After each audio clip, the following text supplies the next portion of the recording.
The Whispering Bridge. The Echo in the Silence. Luna lived in a world designed by straight lines and cold blueprints, yet her soul was a tangled map of what-ifs. As a restoration architect in the city of Horizon, a place where glass skyscrapers cast long shadows over ancient stone shrines, Luna was hired to fix things that time had tried to erase. But some things are not so easily mended with mortar and stone. It had been 5 years since the night her younger sister Sora had vanished into the river's embrace. The police called it a tragedy of the mind. Luna called it a lie. She carried Sora's absence like a stone in her shoe, a constant sharp reminder that she had been too busy building her own life to notice her sister's life was crumbling. The call came on a Tuesday, a day of gray skies and relentless drizzle. The city council wanted to restore the Seven Moon Bridge, a structure so old the city had grown around it like moss. Local legends called it the Whispering Bridge. "It's structurally sound," her boss said, sliding a folder across the mahogany desk, "but the locals are superstitious. They say the bridge keeps voices. They want a thorn, someone with your eye for history, to ensure we don't disturb the spirits during the renovation." Luna looked at the photos. The bridge was a delicate arc of weathered granite, spanning a narrow, deep section of the river where the current ran silent and black. It was the last place Sora had been seen. "I'll do it," Luna said, her voice barely a whisper. She didn't tell him that she wasn't going there to fix the stone. She was going there because she hoped the legends were true. If the bridge kept voices, perhaps it was holding on to the one voice Luna needed to hear one last time. The hook. We build bridges to cross over the things that frighten us, never realizing that the most dangerous depths are often the ones we carry inside. Stones and whispers. The bridge at midnight felt like a rib cage, holding the breath of the city. When Luna arrived for her first solo assessment, the air was thick with a silver mist that blurred the line between the water and the sky. The only light came from the ancient stone lanterns at either end, their flames flickering like dying stars. She stepped onto the granite. The stone was cold, even through her boots. She knelt, running her fingers over the moss-filled cracks. To anyone else, it was just masonry. To Luna, it was a language. Clink. She froze. It wasn't a mechanical sound. It was the sound of a porcelain cup meeting a saucer. She looked around. The street was empty. The river below hummed a low bass note, that the bridge itself was silent. Then the wind shifted. "I didn't mean for it to be forever." The voice was a thread of silk caught in the breeze. It was faint, distorted, as if the stones themselves were exhaling. Luna's heart hammered against her ribs like a trapped bird. She pressed her ear against the damp railing. "Just a little longer, please." It wasn't Sora.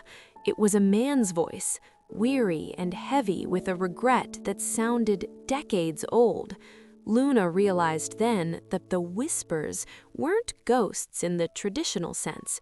They were echoes, emotional residues trapped in the porous rock, played back by the perfect vibration of the wind and water.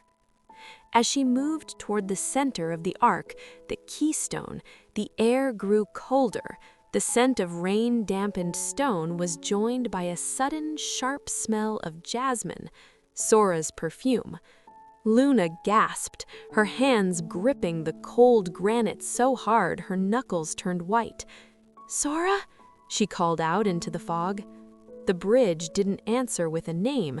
Instead, it gave her a feeling, a sudden, overwhelming wave of loneliness so profound it took her breath away. It was the feeling of standing in a crowded room and realizing no one can see you. She looked down into the dark water. The current pulled at the bridge's pillars, relentless and hungry. "I'm here," Luna whispered to the stones. "I'm listening now." The hook. The problem with listening to the past is that once the stones start talking, they don't always tell you the truth you were looking for. The jasmine scent lingered, a ghostly trail through the damp air, but it was quickly overtaken by a more grounded smell, tobacco and old wool. Luna wasn't alone. A man stood at the far end of the bridge, leaning against a stone lantern. He looked like a sketch from another era, flat cap, heavy coat, his face a map of deep lines and sun-beaten skin. He wasn't looking at Luna.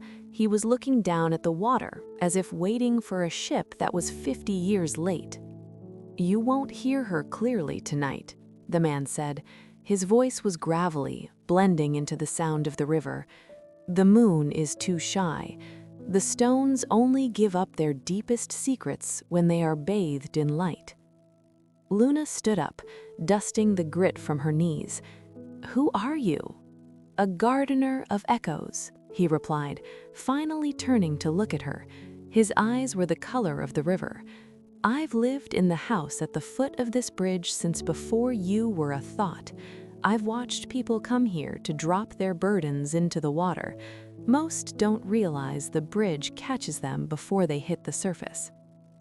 "I'm an architect," Luna said, trying to regain her professional footing. "I'm here to restore the masonry." The man smiled, a slow, sad curve of the lips. "You can't fix a wound with mortar, child. You're looking for the girl with the jasmine hair, aren't you?" Luna's breath hitched. "How do you know about her?" "The bridge has been humming her song for 5 years, a song of a bird that forgot how to fly. But be careful." He stepped closer, his presence feeling as heavy as the granite. "Some whispers are traps. They play back what you want to hear, or what you fear you heard. They don't always play the truth." He walked past her, his footsteps making no sound on the damp stone. As he disappeared into the fog, a sudden gust of wind whistled through the balustrades. "Don't wait for me, Lou." The voice hit Luna like a physical blow. It was Sora, not the voice of a ghost, but the voice of a memory, bright, hurried, and tinged with a secret excitement. It was the last thing Sora had said to her over the phone, and Luna had been too busy looking at a blueprint to ask why. "We think the past is behind us, but it is actually beneath us, supporting every step we take, until the day it decides to crumble." The next evening, the moon was a sharp silver sickle, and the bridge was restless. Luna returned not with architectural tools, but with a digital recorder. She needed to know if she was losing her mind, or if the acoustics of the 7-moon bridge were truly defying physics. She found a woman sitting on the central ledge. She was young, perhaps 19, dressed in a bright yellow raincoat that looked violently cheerful against the gray stone.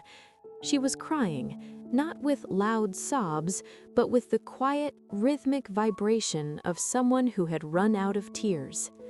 "It's not your fault," Luna said softly, sitting a few feet away. The girl looked up, her face pale. "I told him I hated him, just because he forgot my birthday. He left the house angry, and then the call came. He's in a coma. I just want to take the words back. I want to pluck them out of the air."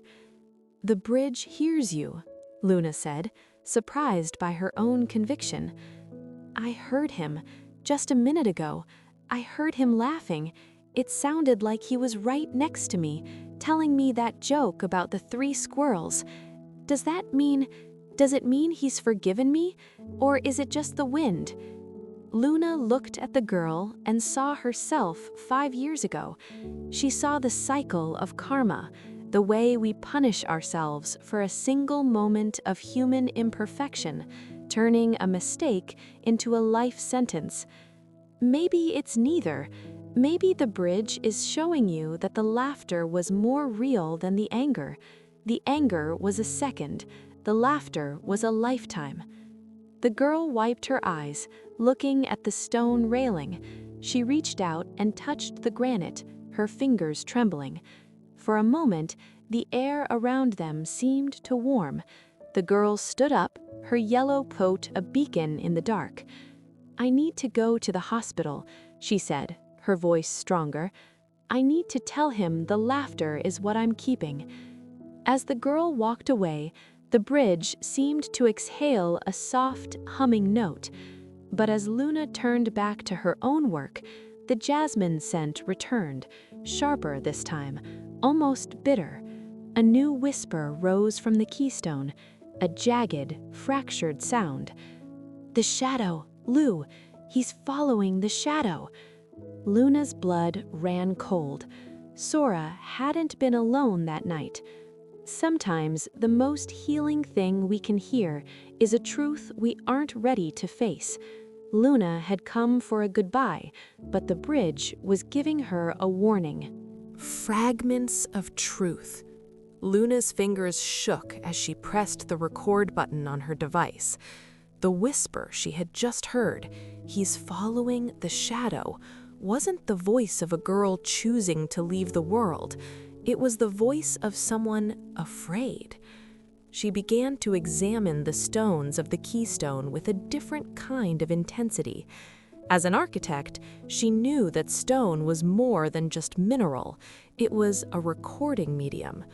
Granite, with its high quartz content, was often theorized in fringe science to hold residual hauntings due to its crystalline structure. She found it then. Near the base of the balustrade, hidden by 5 years of moss and city soot, was a series of deep scratches. They weren't natural weathering. They were rhythmic, like someone counting days, or perhaps a name. M-A-R? The letters were unfinished, carved in a desperate hurry. "You're looking for the wrong kind of ghost, Luna." The voice belonged to the gardener of echoes, appearing again from the shadows of the far pylon. He was lighting an old pipe, the cherry-red glow of the tobacco the only warmth in the blue night. "The police said she jumped, but the bridge is saying she was running." "Karma isn't just about what you do, Luna," the old man said, exhaling a cloud of sweet-smelling smoke. "It's about the ripples you ignore. Your sister didn't come here to die. She came here to hide something, and the bridge, being the keeper of secrets, took it from her to keep it safe." He pointed to a loose stone beneath the railing, one that Luna had marked for structural repair. "Look deeper than the mortar, architect." Luna pulled at the stone. It gave way with a grinding screech. Behind it, tucked into a hollow, was a small, water-damaged sketchbook. It was Sora's. The pages were stuck together by time and silt, but on the back cover, in a hand Luna recognized instantly, was a single sentence. "The shadow has a name, and it started with us." The hook. The truth doesn't always set you free. Sometimes it just builds a stronger cage. Luna realized her sister hadn't been depressed. She had been a protector. The architect of grief. Luna sat on the cold floor of the bridge, the sketchbook clutched to her chest. She didn't need to see the pages to feel the weight of them. She closed her eyes and let her mind go back to the summer before Sora disappeared. She saw herself, young, ambitious, constantly checking her watch. She saw Sora trying to tell her about the man in the grey car who had been lingering near their house. "Not now, Sora, I have a deadline," Luna had said. "It's probably nothing, Lou," Sora had replied, her voice shrinking. That was the architect of grief. Luna hadn't built the bridge, but she had built the silence that allowed the bridge to become Sora's final sanctuary. The karma she was facing wasn't a punishment from the universe, it was the realization that her ambition had been a wall. "I built it," Luna whispered, the tears finally falling. "I built the wall she couldn't climb over." Suddenly, the bridge began to vibrate. It wasn't the wind this time. It was a low, rhythmic thrumming, like a giant heart beating beneath the granite. The whispers became a roar, 1,000 voices of 1,000 people who had stood where she was standing, all crying out their own "not nows" and "I'm sorries." The jasmine scent returned, but it was accompanied by a cold, metallic smell, the smell of the river, of iron, and of the shadow Sora had feared. In the center of the bridge, a figure began to coalesce out of the mist. It wasn't Sora. It was a dark, towering shape that seemed to be made of all the things Luna had refused to see. It was the personification of her own neglect, the shadow that had followed Sora because Luna wasn't there to stand in its way. "Is this the truth?" Luna cried out against the roar of the voices. "Is this my karma?"